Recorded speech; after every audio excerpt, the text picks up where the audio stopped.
Sunshine Cruz itinuro na ang kinaroroonan ni Atong Ang kapalit ang milyong pabuya na nakapatong sa ulo nito.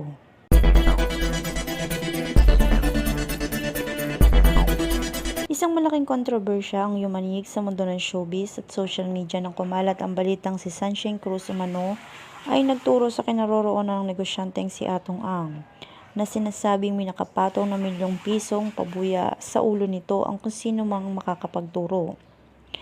Nagsimula ang lahat sa isang impormasyong kumalat sa social media kung saan may mga nagsiwalat na may mga taong malapit umano sa negosyante ang nagbigay ng sensitibong detalye tungkol sa kanyang lokasyon.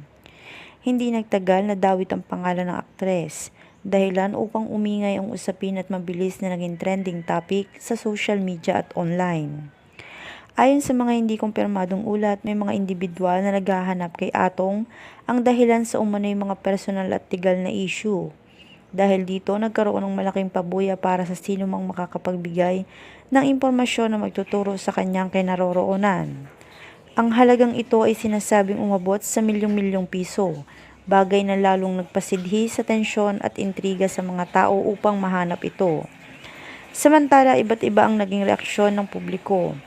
May mga naniniwala na maaaring may sapat na dahilan ng aktres kung sakaling totoo man ang balita.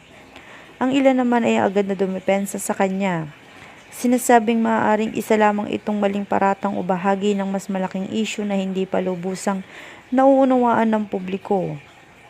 May mga netizen ding nagsabi na hindi dapat basta-basta magbigay ng konklusyon hanggat walang malinaw na opisyal na pahayag mula sa magkabilang panig.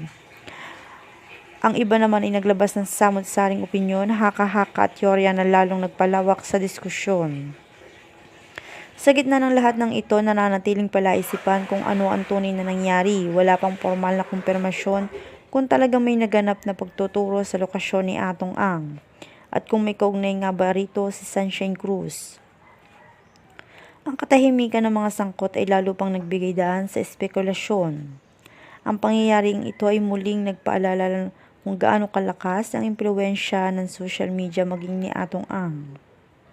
Sa huli, ang katotohanan ay mananatiling hinihintay ng mga publiko hanggang magkaroon ng malinaw na pahayag at kumpirmadong impormasyon tungkol sa totoong kinaroroonan ni Atong Ang.